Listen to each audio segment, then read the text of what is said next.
낙심. 낙심이라는 것은 바라던 것이 이루어지지 않아 상한 마음을 낙심이라고 합니다. 낙심과 슬픔은 좀 다르죠.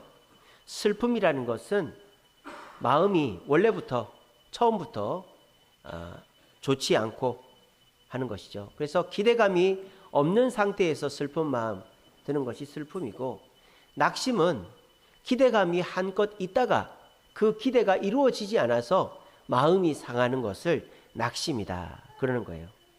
그래서 슬픔은 뭐 별 기대감이 없는 상태에서 마음이 상하는 것을 슬픔이라고, 낙심은 한껏 기대했다가 그 기대감이 이루어지지 않아서 느끼는 마음이 낙심이다는 것이죠. 철학자 키에르케고르는 이렇게 했습니다. 낙심은 죽음에 이르게 하는 병이다. 요즘은요, 의술이 좋아가지고 뭐 뼈마디가 아프고 뭐 어디가 다치면 다 치료가 됩니다. 그래서 웬만하면 100살 삽니다. 그런데 암이라든지 심혈관 계통에 문제가 생기면 사람이 오래 살 수가 없죠. 그런데 암이나 심혈관 계통이 아니라 사람을 죽음에 이르게 하는 병이 뭐다? 낙심이다라는 거예요. 오늘 성경에 나오는 이 한나가 낙심이라는 병에 걸렸어요. 한나는 기대감이 많았습니다. 사랑하는 사람을 만났습니다. 그 사랑하는 사람이랑 결혼을 했습니다. 결혼을 하면 당연히 아이가 생기는 것이죠. 그래서 아이가 생기길 바랬는데, 기대했는데 아이가 안 생기는 거예요. 그러니까 이 한나는 낙심하게 된 것입니다.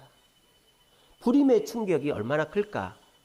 어떤 사람이 설문조사를 해봤어요.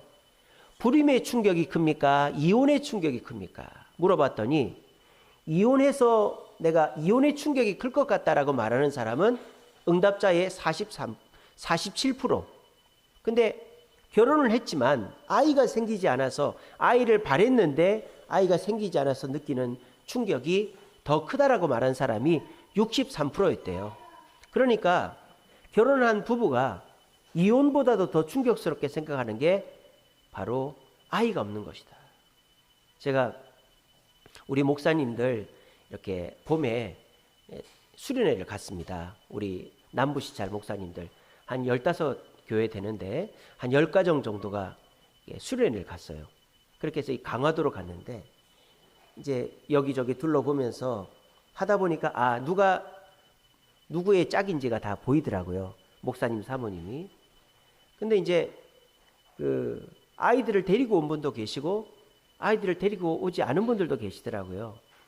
근데 젊은 부부인데, 젊은 목사님 부부인데 아이가 없는 거예요.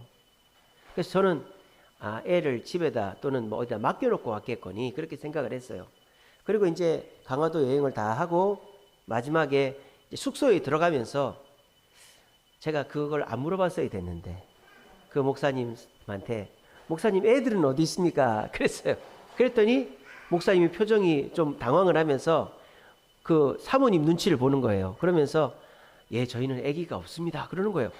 그때 제가 아이고 내가 큰 실수했다. 그리고 그 목사님 부부는 그날 집에 갔습니다. 그러니까 그만큼 아이가 없다는 것은 정말 이혼하는 것보다 더 큰 충격이라 하는 것을 그때 제가 또 느끼면서 내가 다음부터는 말 조심해야 되겠다 그 생각을 했었어요. 이 한나가 그랬단 말입니다. 결혼을 해서 뭐 경제적으로 집안이 어려운 것도 아니고 남편이 바람을 피우거나 남편이 나쁜 행동을 하고 다니는 것도 아닌데, 이 한나는 다른 것으로도 극복할 수 없는 문제가 있었다. 그게 뭐다? 아이가 없는 것이다. 그런데 이 한나는 그 낙심을 극복했을 뿐만 아니라 아이가 생겼어요. 아이가 하나만 생긴 게 아니라 4남 2녀가 더 생겼어요. 사무엘뿐만 아니라 3남 2녀를 더 주셨습니다. 그래서 한나는 나중에 6자녀를 두는 축복을 얻었어요. 그것이 오늘 본문에서부터 시작했다라는 것입니다. 누구나 낙심할 수 있죠. 낙심하지 않는 사람은 기대가 없는 사람이죠. 내가 뭔가를 바라고 꿈꾸고 기대해야만 낙심도 생기는 거예요. 근데 요즘 사람들은 낙심하지 않아요. 왜? 기대를 하지 않으니까, 꿈꾸지 않으니까. 그냥 세상은 의뢰 힘들고 되는 일이 없고 뭘 해봐야 안 되니까 그냥 숨만 쉬고 있자 이렇게 생각을 하니까 낙심할 일이 없어요. 혹시 이 자리에 낙심하고 계신 분 계십니까? 그거 자체가 여러분들에게 소망이 있고 나아질 것이라는 사실을 기억하시고, 내가 지금 낙심하고 있는 것을 내가 해결하려고 하지 말고 하나님께 맡김으로 내 낙심이 변하여 성공이 되고 열매가 되고 기쁨이 되어지는 저와 여러분들 되시기를 간절히 바랍니다. 한나는 낙심을 극복했습니다. 그런데 한나의 그 낙심이 사람에 의해서 극복된 것은 아닙니다. 자, 이 한나의 낙심을 극복하게 하기 위해서 도움을 주려고 했던 사람이 누구죠? 그의 남편 엘가나입니다. 그의 남편 엘가나가 이 한나에게 도움을 주려고, 한나의 이 마음을 위로해 주려고 노력을 했습니다. 그런데 여러분, 너무 어처구니 없는 일이 벌어졌어요. 이 엘가나가 아내를 위로해야 될 거 아니에요. 아내의 그 불임을 해결해 줘야 될 거 아니에요. 근데 이 엘가나가 어떻게 하는지 아세요? 두 번째 부인을 드립니다. 두 번째 부인을 드린다고요. 분인나라는 두 번째 부인을. 그리고 그 두 번째 부인이 애를 못 낳으면 말도 안 하겠는데, 한나는 애를 못 낳는데 두 번째 부인이 애를 많이 낳았어요. 이게 뭐 하는 거예요? 사람이 이렇다라는 거예요. 사람은 이기적이다 이 말이에요. 사람한테 부탁을 하면 그 사람이 내 문제를 다 해결해 줄 것 같지만 결국은 자기 먼저 챙기는 것이 사람이다라는 거예요. 근데 이 엘가나가 어떻게 합니까? 자기가 재혼을 해서 자기가 한나에게 기름을, 한나의 그 낙심한 마음에 기름을 부은 것은 생각하지 않고 이 엘가나가 한나한테 뭐라 그래요? 여보, 왜 그렇게 낙심해 있어? 내가 당신에게 10아들 부럽지 않게 해주잖아. 당신 왜 그렇게 낙심해 있어? 이러는 거예요. 여러분, 이렇게 하면 됩니까? 안 되잖아요. 어떻게 해야 됩니까? 당신 괜찮아? 당신 너무 상심하지 마. 당신 하나님이 아이를 주실 거야. 나도 노력할게. 공감을 해줘야죠. 공감을 해줘야죠. 근데 이 엘가나는 이 한나의 마음에 공감을 해주지 않는 거예요. 이런 거죠. 비교만 하는 거예요. 당신은 내가 이렇게나 잘해주는데, 내가 이렇게나 당신한테 최선을 다하는데 왜 슬퍼하고 있어? 그렇게 하는 거예요. 예전에 제가 신학대학원 다닐 때 정말 입지전적인 교수님이 계셨어요. 그 교수님은 공고를 나오셨는데 신학대학교에 가시고 미국 유학을 하시고 신학교 교수가 되신 분입니다. 정말 머리가 좋은 분이에요. 집안이 좀 힘들어서 공고를 가셨지만 머리가 정말 좋은 분이에요. 신약 교수님이셨는데 뭐 헬라어 단어 줄줄줄줄 외우고 정말 똑똑한 분입니다. 근데 다들 그분을 싫어해요. 왠 줄 아세요? 왜 이거 못 외워? 왜 이거 못해? 이거 이렇게 하면 되는 거 아니야? 나는 쉬운데. 그래서 모든 학생들이 싫어했어요. 여러분, 그렇게 하면요, 그게 아무 도움이 되는 게 아니라 더 마음을 힘들게 하는 거죠. 지금 엘가나가 그렇게 하고 있는 거예요. 당신 왜 낙심해? 왜 힘들어? 내가 잘해주잖아. 내가 10아들 부럽지 않잖아. 내가 분인나한테 해주는 것보다 10배로 당신한테 잘해주잖아. 당신 왜 힘들어? 나 이해가 안 되네. 이거는 오히려 마음에 염장을 지르는 거죠. 사람의 도움은 이렇다라는 거예요. 사람은요, 나한테 공감을 해주기보다 내가 더 잘해주고 있는 것을 어필한다 이 말이에요. 내가 당신한테 이만큼 해주는데 당신은 왜 그러고 있어? 그러지 마. 부모들이 자식들한테 그렇게 말 잘하죠. 야, 뭐 그런 것 갖고 그러냐? 라떼 하면 안 되잖아요. 그죠? 아빠 어렸을 때는 말이야. 그 순간부터 애는 귀를 닫습니다. 고개를 푹 숙입니다. 아빠 어렸을 때는 말이야. 먹을 것이 없어가지고 나무 뿌리를 캐 먹었다고. 언제 나무 뿌리를 캐 먹었다고 그래. 없는 얘기 뻥튀기를 쳐가지고. 아빠 어렸을 때 고무신 신고 다녔어. 저도 운동화 신고 다니지 고무신 안 신고 다녔습니다. 그러면 애들이 또 옛날 얘기한다. 애들은 애들 나름대로 힘든 게 있는데 절대 사람의 위로는요, 상대의 마음을 공감하기보다 내가 해준 것과 비교하면서 왜 그렇게 힘들어하냐, 그렇게 하는 거예요. 그러니까 위로가 안 되는 거죠. 그리고 엘가나가요, 이 한나한테 잘해주는 게 뭐예요? 먹을 거를 줍니다. 금은 보석을 줍니다. 새 옷을 줍니다. 분인나보다 더 사랑해 줍니다. 자, 그러면 한나가 기뻐해야 되겠죠. 한나가 울음을 끊쳐야 되겠죠. 한나의 그 낙심한 마음이 해결돼야 되겠죠. 그래야 됩니까? 지금 한나가 필요한 게 뭡니까? 그렇죠. 아기가 필요하지 않습니까? 그러면 엘가나는 한나가 아기를 갖게 해주려고 노력을 해야지, 이 엘가나는 애초부터 한나에게서 애를 낳을 생각이 없어요. 그러니까 둘째 부인을 뒀죠. 그거 자체가 사람을 위로할 수가 없는 거예요. 이미 지가 지 이득은 다 취해놓고 부인이 원하는 건 해주지 않을 거를 딱 전제해놓고 자기가 줄 수 있는 거 주니까 아내가 전혀 기뻐하지 않는 거예요. 우리 남자들이 하는 실수가 그거죠. 남자들은 평소에 나는 내 아내한테 잘한다, 자식들한테 잘한다, 그렇게 생각합니다. 근데 아내들이나 자식들은 그렇게 생각하지 않죠. 왜? 남편들은 언제만 잘해요? 다 그런 건 아닙니다만은 대부분의 남편들은 기분 좋을 때, 내가 돈 있을 때, 내가 해주고 싶을 때 잘해주는 거예요. 근데 아내나 애들은 아내가 원할 때 설거지 한번 해주는 거, 애들이 원할 때 같이 공원 한번 가는 거, 생일날 뭐 조그마한 케이크라도 하나 사오는 거, 꽃다발이라도 하나 사오는 걸 원하는데 남편은 그런 거는 다 까먹고 그냥 아내가 내가 기분 좋을 때 해주는 것만 기억을 하는 거예요. 근데 아내나 애들은 내가 정말 필요할 때 해주지 않은 것들을 기억하고 있다 이 말이에요. 지금 엘가나가 그렇게 하고 있다 이 말입니다. 한나가 필요한 것은 아이인데 아이를 낳게 해주는 것에 관심이 없고, 지금 엘가나는 내가 해줄 수 있는 거, 내가 지금 해주고 싶은 것만 해주니까 이 한나의 낙심의 마음은 전혀 회복되지가 않는 것입니다. 여러분, 사람을 의지하지 마십시오. 도울 힘이 없는 인생을 의지하지 마십시오. 사람은요, 다 뒤로 자기 살궁리 해놓고 우리를 도와줍니다. 만약에 내가 당장 죽게 생겼는데 상대방도 자기의 진액을 짜바쳐서 나를 도와줘야 된다? 나를 도와줄 사람 별로 없습니다. 다들 보면 내가 여유가 있어야 도와주고 내가 살 길이 있어야 도와주지, 내 살 길까지 다 털어가지고 도와주는 사람 많지 않습니다. 그리고 사람은요, 내 마음을 알아주질 않아요. 내 마음이 어떤지를 알아봐 주지 않고 내가 이렇게 해줬잖아, 너 왜 이런 거 갖고 슬퍼해? 막 그렇게 비교하면서 자기 입장에서 생각하는 거예요. 그리고 사람은요, 내가 정말 필요한 것을 도와주기보다 자기가 해줄 수 있는 것으로만 만족하는 겁니다. 이 생각을 가슴에 새기시고 사람을 믿지 마세요. 사람은 사랑해야 될 존재지 믿어야 될 존재가 아닙니다. 그럼 누굴 믿고 삽니까? 한나는 엘가나를 믿지 않았어요. 엘가나는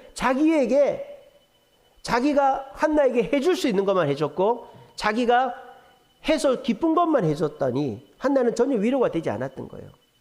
그러면 한나는 낙심에서 어떻게 벗어났습니까? 한나는 하나님께 나아가서 그 낙심의 마음을 해결했다라는 것입니다. 오늘 이 시간 우리가 오전 예배 때 혈루병 걸린 여인의 이야기처럼 오늘 하나님께 나온 저와 여러분, 하나님은 여러분의 마음을 공감하시고 여러분을 축복하시고 여러분의 그 문제에 집중하셔서 그 문제를 해결해 줄 수 있는 분이라는 사실을 굳게 믿으시길 바랍니다. 자, 그러면 한나가 어떻게 낙심의 마음을 해결했을까요? 하나님이 한나에게 나타나셔서 한나야 내가 해결해 줄게 그랬을까요? 그렇게 했을까요? 아닙니다. 여러분, 그런 기대를 버리시기 바랍니다. 하나님이 나에게 나타나서 내 문제를 다 해결해 주시겠지, 그런 기대를 버리시기 바랍니다. 하나님은 그렇게 하실 수 있는 분입니다. 하지만 그렇게 하시지 않습니다. 하나님은 우리 인간에게 자유의지를 주셨습니다. 하나님을 선택하든지 내 뜻을 선택하든지 선택의 의지를 주셨단 말입니다.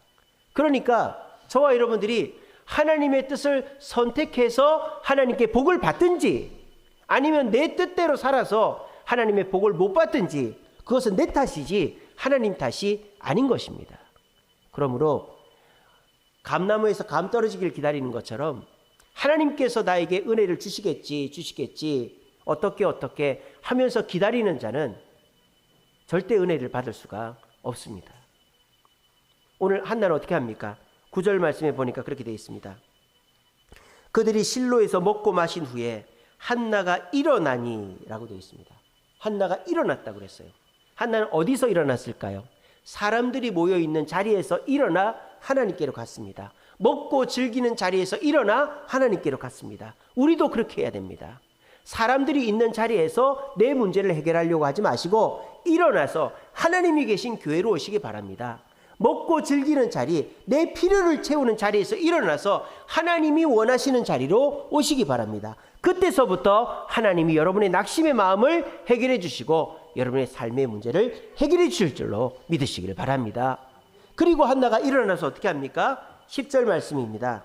마음이 괴로워서 여호와께 기도하고 통곡했다라고 그랬습니다. 이 통곡은 무슨 통곡입니까? 억울함의 통곡, 슬픔의 통곡이 아닙니다. 이 통곡은 하나님께 자신의 마음을 다 토해놓는 통곡입니다. 하나님, 나 너무 힘들어요.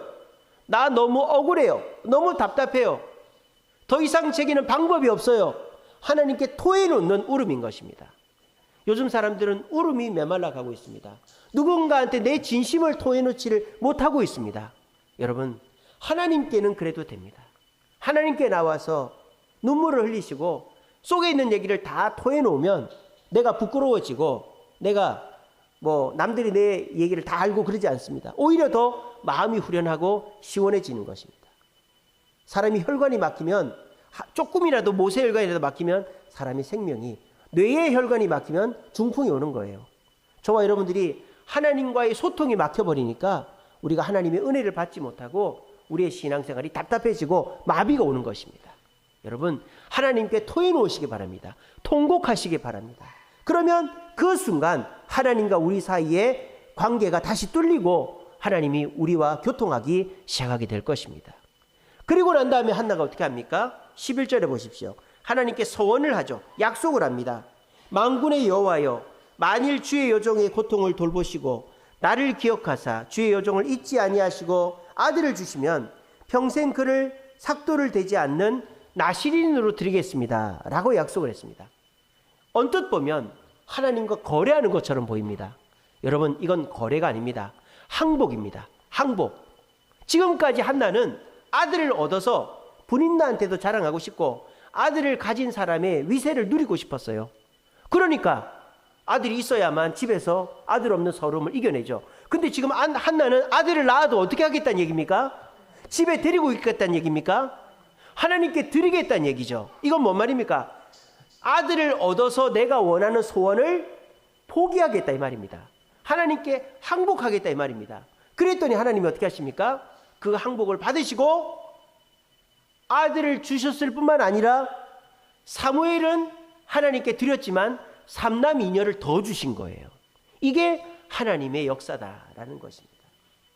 우리는요, 내 고집대로 내가 원하는 그 100%대로 하나님이 응답을 해주셔야 하나님이 살아계시다라고 인정하려고 합니다. 물론 하나님이 그렇게 해주실 때도 있지만 대부분 제 경험으로 보면 내가 원하는 100%로 응답받는 경우는 없습니다. 거의 없습니다. 내가 원하는 것의 절반 정도만 돼도 감사하고 그 절반 이상 60%, 70% 내가 원하는 것에 그 정도 되는 경우가 있어도 하나님 100% 들어주는 경우는 없어요.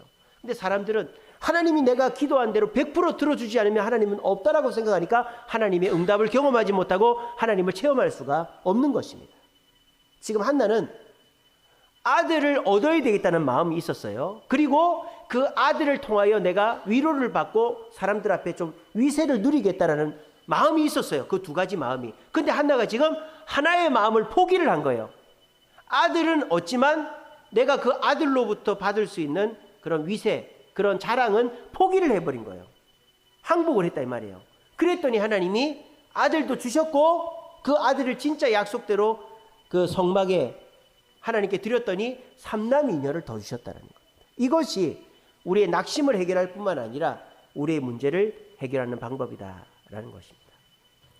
오늘 이 자리에 오신 저와 여러분, 우리의 마음이 뭔가를 한껏 기대했다가 그것이 이루어지지 않았을 때 마음이 낙심이 돼서 아무것도 하기 싫은 마음이 들 수 있습니다. 그럴 때 여러분, 사람을 찾아가지 마십시오. 그러면 더 큰 실망을 하게 됩니다.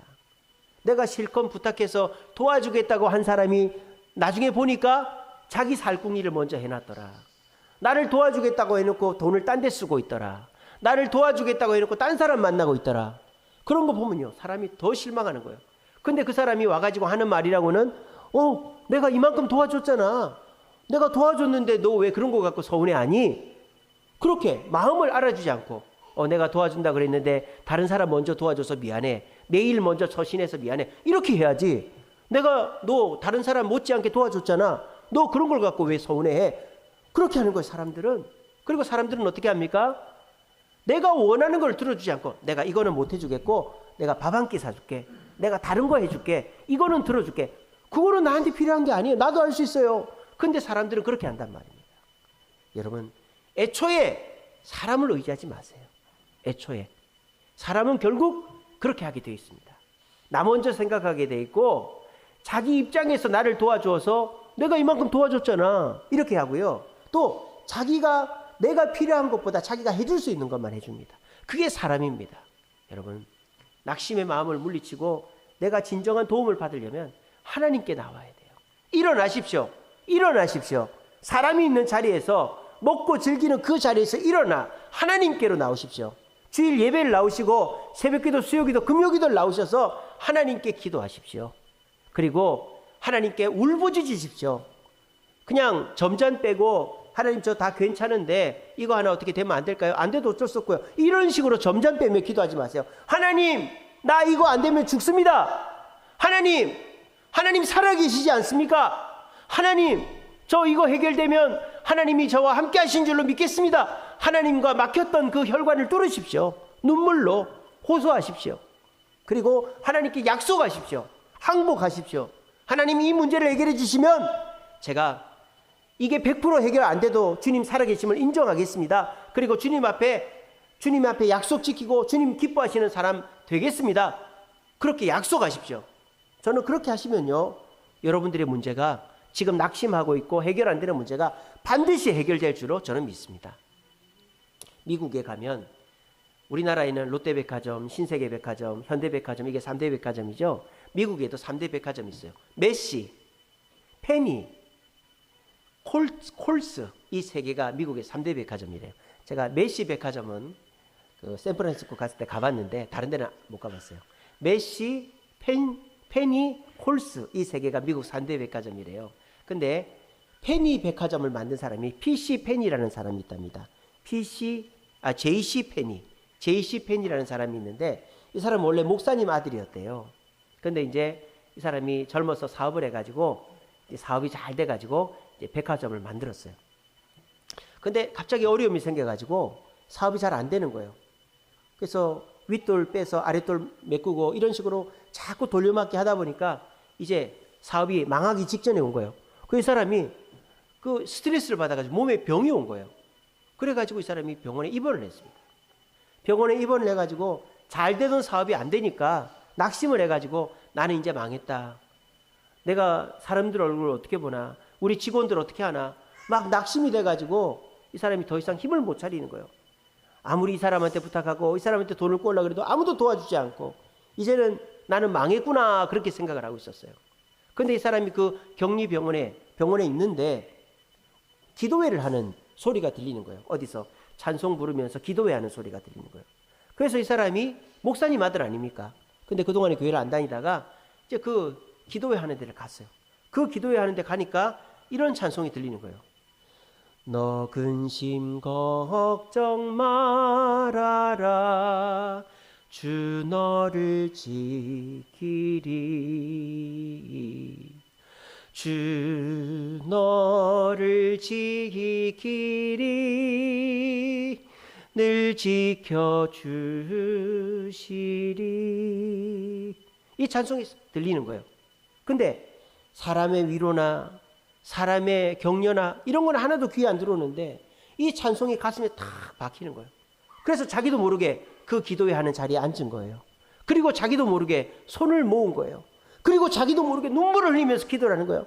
하나님, 저 망하게 생겼다고, 그동안 읽어놓은 거 이제 다 끝장나게 생겼다고, 어떻게 하면 좋냐고 눈물 흘리면서 기도를 한 거예요. 그런데 그 기도를 하고 난 다음에 마음이 편안해짐을 느꼈대요. 그래서 이 JC 펜이라는 사장님이 이렇게 얘기했답니다. 하나님, 저는 아무것도 없습니다. 저를 도와줄 사람은 없습니다. 하나님 저를 돌봐주세요. 하나님만이 저를 돌봐주실 수 있습니다. 하나님 저를 돌봐주세요. 그렇게 하나님께 기도한 거예요. 그리고 나니까 자기도 모르는 마음의 기쁨과 해방감이 느껴지면서 이분이 그때에 내가 새 사람이 되었다. 사람이 뭐 돈을 주겠다고 약속을 하고 사람이 뭐 어떻게 도와주겠다고 한 거가 없는데 이분이 그때 찬송 부르고 하나님의 위로를 받고 새 힘을 얻고 나니까 이분이 몸이 나은 거예요. 그리고 나아가서 다시 정신을 차리고 열심히 일을 했더니 미국의 백화점 왕 J.C. 페니가 된 것입니다. 오늘 이 자리에 계신 저와 여러분들도 우리에게 없던 돈이 생기고 문제가 해결되고 내가 바라던 것이 이루어지면 낙심이 해결될 수 있겠죠. 근데요, 그렇게 하면 또 다른 문제로 낙심하게 되어 있습니다. 그럼 우리는 계속 낙심 속에 살아갈 수밖에 없습니다. 어떻게 해야 될까요? 근원적으로 낙심을 해결해야 되는 거예요. 어떻게? 사람을 의지하지 않는 거예요. 자기 살궁리 다 해놓는 사람, 또 자기가 해준 것만 얘기하면서 비교하는 사람, 내가 진짜 원하는 것은 안 들어주고 자기가 그냥 내가 이거 해줄게 저거 해줄게 다른 방법만 생각해주는 그런 사람 의지하지 마시고 자리에서 일어나서 하나님께 나오십시오. 그리고 하나님께 통곡하십시오. 도와달라고 살려달라고 통곡하십시오. 그리고 하나님께 약속하십시오. 하나님이 이렇게 해주시면 제가 주님 앞에 충성하겠습니다. 주님의 살아계심을 믿겠습니다. 하나님이 역사하심을 믿겠습니다. 그렇게 약속하십시오.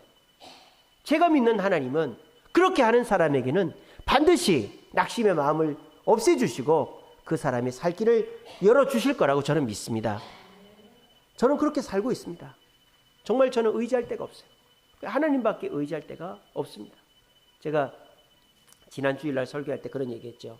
마크 부캐넌 목사님이 80세 넘은 목사님 찾아가서 목사님 제가 번아웃, 이제 더 이상 책도 쓸 것도 없고 설교할 내용도 없고 지쳤습니다. 어떻게 하면 되죠? 그랬더니 그 목사님이 그 마크 부캐넌 목사님한테 뭐라 그랬다고요? 자네는 자네 생각을 얘기하지만 나는 내게 역사하신 하나님을 얘기한다네. 그렇게 얘기했다고 그랬잖아요. 그래서 저도 요즘에 제가 하는 얘기들을 뭐 녹음을 한 건 아니지만은 제 자신이 자꾸 생각해 보면 저도 누군가를 만나서 대화를 하면은 예전에는 내가 이렇게 했다. 내가 이렇게 계획을 했다. 내가 이렇게 하니까 이렇게 되더라. 이렇게 얘기를 하던 습관에서 하나님이 이렇게 해주셨다. 하나님이 도와주셨다. 하나님이 나와 함께 하신다. 이런 것이 제 습관이 되어져 있더라고요. 그리고 나니까 두려움이 없어지더라고요. 왜? 하나님이 또 함께 하실 거니까. 하나님이 또 해결해 주실 거니까 두려움이 없어지더라고요.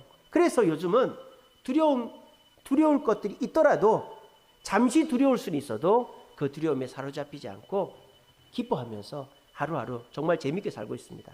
그랬더니 진짜로 문제가 하나 딱 터지잖아요. 그러면 그 문제가 일주일을 가지 않아요. 주일 되기 전에 반드시 해결됩니다. 어제도 그런 일이 있었고요. 그래서 정말 내가 감당할 수 없는 문제가 딱 터져서 야 이거 큰일 났다 어떡하지 또 이런 문제가 생겼네. 그러는데 내가 하나님께 나아가서 하나님께 다 토해놓고 하나님 응답해 주시면 제가 이렇게 하겠습니다. 저렇게 하겠습니다. 약속을 하니까 하나님이 일주일이 지나지 않아서 그 문제를 해결해 주시는데 물론 내가 원하는 만큼 100% 해결이 되거나 또 딱 그때에 정확하게 해결되거나 그러지는 않죠. 내가 원하는 만큼이 안 되고 또 그게 뭐 봉합만 되는 수준으로 해결될 수도 있죠. 하지만은 그것에 감사하니까 한나가 사무엘을 바쳤더니 삼남이녀를 더 받은 것처럼 하나님이 더 큰 은혜를 주시더라 하는 게 요즘에 저의 삶의 고백입니다. 그래서 저는 요즘에 너무 재미가 있어요. 어렵고 힘들지만 하나님께서 해결해 주시는 것들을 경험하면서 기대감 속에서 하루하루를 살고 있습니다. 저는 우리 주샘교회 모든 성도들이 그렇게 됐으면 좋겠어요. 저는 여러분들이 문제없는 삶을 무균실 같은 데서 살라고 하고 싶진 않아요. 그런 인생이 뭐가 재미가 있겠습니까? 낙심하는 인생이 재미있는 거예요. 기대조차 없는 인생이 뭐가 재미가 있겠습니까? 아무것도 하지 않고 도전하지 않는 인생이 뭐가 재미가 있겠습니까? 그래도 낙심이라도 할 만한 것이 있는 인생이 기대가 있고 재미있는 인생이에요. 그런데 그 낙심에 사로잡히지 않으면 되는 것입니다. 우리 주샘교회에 큰 부자 없고 대단하게 성공한 사람 없습니다. 다 고만고만한 분들입니다. 근데 저와 여러분들이 오늘보다 내일이 더 나아질 수 있는 비결은 낙심에 사로잡히지 않고 사람을 의지하지 않고 하나님을 붙잡는 것입니다. 오늘 오전 예배 설교도 그렇고 오후 예배 설교도 그렇고 우리가 하나님께 나와서 하나님을 붙잡아야만 우리의 문제가 근원적으로 해결된다라는 말씀입니다. 우리 모두 그렇게 해서 하나님이 어디 있냐, 하나님이 계시면 내가 이런 문제 속에서 계속 이렇게 사냐, 이렇게 하는 사람들이 많아요. 그런 이 시대 속에 여러분들은 적극적으로 주님께 나오고, 그리고 주님 앞에 내 마음을 토해놓고, 그리고 주님 앞에 항복하심으로 우리 모두 하나님이 나의 문제를 해결해 주시어 낙심이 와도 근심에 빠지지 않고 승리하며 살아가는 우리 온 주세움교회 성도들 되시기를 간절히 바랍니다.